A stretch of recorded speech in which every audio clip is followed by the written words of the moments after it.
Alrighty, Travis. How you doing today, man? I'm doing great. Awesome, man. I'm excited to be with you here. And this is episode two of the interview. And we're gonna talk about your skate stories today. Um, your past and, your just basic experiences you've had with it. And having said that, I'd like to ask you this question. What did you do with your first skateboard? My first skateboard, it was a learning experience. Um, Back from what would now would be episode one, it was a Bombs Away Alien Workshop. I took the deck and I started learning tricks. That's the first deck I had where I had a nose on it, so immediately nollie, and then right after nollie pop shove it, and I jumped right into nollie tricks right off the bat. For as far as with having the board, what to do with it. So you're telling me you started learning tricks right away when you got your first skateboard. Is that right? Yeah, the Like, ones I started practicing. practicing. Anyways, are the ones that intrigued me the most, and I know the nose brought And a lot of attention. what kind of tricks you said you? It was mainly I started working just on nollies, and then I switched that up to nollie pop shove-its, then nollie kick flips. A lot of that comes into play because all I had to work with was a flat ramp because I didn't have much room for flat ground skating, except unless when I went downtown. But mainly the practicing that came with the nollie pop. I gotta go with all my nollie tricks and nollie shove-its with the flat ramp, practice on the ramps, and then in the street. I take the board. I go downtown. Let's go with friends downtown. There's this place called the Bank, where everybody skated. I didn't even have banks there. It was just a bank for like bank tellers, like a drive-through bank. But I had a yellow curb, which was perfect for slappies. Probably went like 50 feet. Then there's an alleyway where there's a curb extension on it, which was perfect for rail slides. So with that deck, I took out them board slides as well. I call them rail slides at the time just because that's where they're taught. Everybody has their own little nicks for wherever they're from, all the different trick names for them. I know most of my tricks that I do, I got different names for them, so it confuses people a lot of the time. But I understand the language and what other people are saying, so it makes sense. But I would love to get argumentative in a lot of those topics, like pop, shove it, kickflip, or varial kickflip. That's awesome. Like those tricks. I'm like, Cool. like that's technically some people call it the same trick. I'm just like, no, it's not really, but that's cool. But no, real slides, nollie pop shove-its. I got obsessed with nollie pop shove-its. It's still my go-to trick. I'll nollie pop shove something before I ollie it. It's just something I love to do. It works out better. It's just become instinct. I don't know. It's almost to a point where I almost like kill the trick, but it's so fun when I do it that it keeps me on my point, on my game. So I love doing it. So you just looked at some videos. How did you learn your tricks? How did you learn the tricks? As far as videos went, I was younger and videos were just coming out. Well, they've been out, but I was about getting out of the house at that time, trying to get away and do stuff, just for other reasons. Obviously, just I wanted to skate, and so one of the cool aspects of it is when I learned board sled, I went downtown and meet up with other skaters. There's a spot called the Stage also, where bands could play outdoors, and there's obviously just a stage, and it was just knee high. When you just learned how to skate, though, that was the hugest thing, was to be able to ollie off the stage. Everyone wanted to be able to ollie off the stage. It was a whole nother realm if you could ollie up the stage. And so there's guys that you'd be skating with that I got to know, became friends with, they'd ollie up the stage. But when you first get there and you see people ollieing up the stage, it's like, holy shit, I can't even ollie that high. And then on top of it, there's the ledge, smooth grind. They were grinding, they were doing tricks on it. And so I just took it, and then I watched them from what they did, and I just applied. I board slid on benches a lot. I ollied off the stage, So I was constantly working on my ollie, and that was fun. That's needless That's to say. awesome.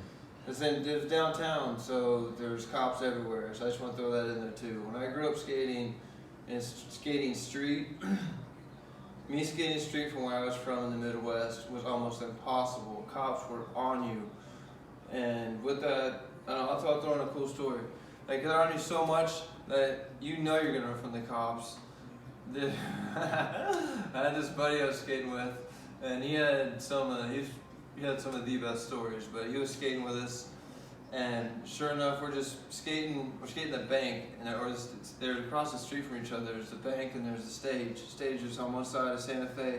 This other side of Santa Fe Street was the bank. So we just swing back and forth. But the cops knew that, so they'd rally up and get deep, which wasn't that tough to do because it was only like a 4-block vicinity. But one was chasing us down an alley, long story short, and they took down a couple skaters and they got them. Me and my buddy they weren't catching us, we were gone. And I was tempted to run because I didn't want to fall off my board because we were hauling ass. And we were just going so fast, I just remember pushing, and I look over and he's just doing the same, and he's pushing, and he looked at me and he was a regular stance, or we were facing each other when we went though, because I just remember saying, "You're never gonna catch me, copper," and he had a Route 44 from Sonic, and he just chucked it over his shoulder, and I'm just like, I didn't think anything of it, I just kept cruising, and then I looked back to see if what it did, hopefully slow him down, hit the ground, and it hit the cop right in his shoulder, and the Sonic drink just exploded all over him. Cop immediately stopped chasing us, we got away, it was awesome. So it was a cool story about one of the early skate spots. Oh yeah. Having said that, I'm sure skateboarding had some impact, like could get you physically fit, staying out of trouble, and all that. Don't you think? It definitely did. Like on the off seasons, I played sports, like I've said before, growing up, but the aspect of the skating, it gave you a whole different realm. It made me a better athlete in general. That's awesome. So mixed up with the team sports and the individual sports, it worked out really well. So Did it help you make friends and? as far as friends go, it definitely did. Skateboarding is a universal language. All skaters know that once you get to know what the heck you're doing. So with that, and that's what came from going downtown. You get to meet other skaters. So I met other skaters. They would end up having it was mind blowing at the time. I didn't even know it existed. But I met a buddy one time down there, and his name was Ryan. And Ryan had a mini ramp in his barn.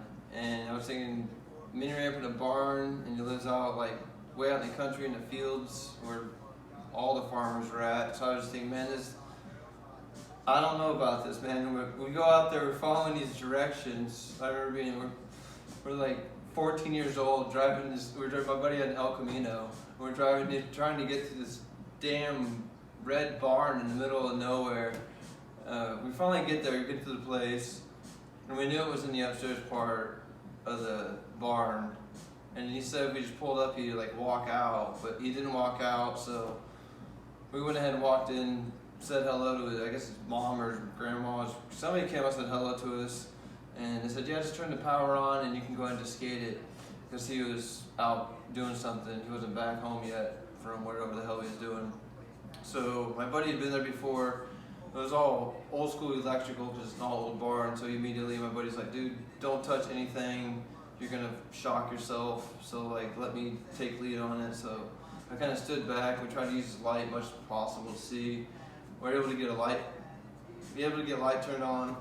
And once that light kicked on, we could kick on all the other lights. And I went up there and I remember seeing it, and it was a huge ass 30-foot wide mini ramp, 6 foot tall, 4-foot extension on one side. It was so sweet, and the thought of having somebody had that in their house, it was just dope. But I skated on that. I learned a lot when I was younger to skate on. So that's the first mini ramp I dropped in on. Obviously, we didn't have skate parks yet; they were still being developed. Yeah, so that kind of skipped me to that topic, but that was just a cool experience I had. Seeing that first big mini ramp for the first time was so hella cool. And it was in a spot that you least expected. It was in a barn. He had livestock, and there's real cows, and it really smelled like livestock too occasionally down there, but it wasn't the best smell. But it let us get away with the fun stuff we wanted to do in our youth that kind of helped us, so it didn't smell like the way we wanted it to smell. Well, man, cool stories. Yeah, thanks for sharing your story with us here Oh, yeah. today.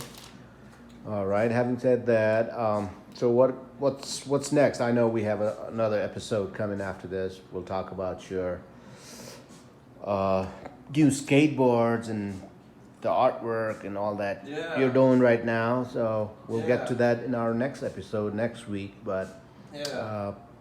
do you have any like a teaser for us, or what's next? Definitely do. Good things are next. No, yeah, pretty much so.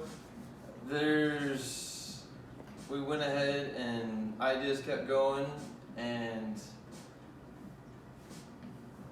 creation kept going. So productivity kept going. So with productivity comes more product.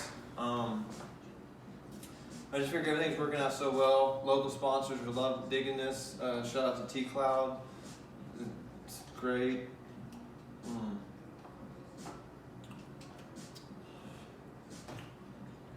Even the good. coffee shops. Everybody in the neighborhoods give such support to everything that's going on, and just being from Denver, Colorado, and having Denver being able to putting Denver on the map, just doing stuff like this, and it feels so good to do this. And it snowed. There's a snowstorm, so I'm still able to talk about skating and do skating related things. Yet I'm not on my skateboard, which is hella dope. So it's a win-win. I'm loving it. All the people that are supporting it, thank you. I appreciate it. Thank you, man. Life is good. Like, things are going smooth. I'm digging it, man. Like, That's awesome, man. and every chance I get, like, I'm gonna get up. It's gonna be cold, but there are gonna be some footage. There's gonna be footage. I can say that much. Footage is gonna be coming up in the future. I'm coming off my rehabilitated foot from that fracture, but I'm definitely gonna pull some tricks where it's not going to be as fast or much hype or anything, but maybe I can pull some technical things in some weird locations or something. I don't know. I got the whole downtown area to work with, so I'm loving it. Cool, Denver. Travis. Well, once again, thank you for your time, and we'll be back next week. We'll talk about some of your new boards and all that. I'll keep you till next week, and we'll see you soon, Travis. Have a great evening, man. Thank you for your time. Thank you.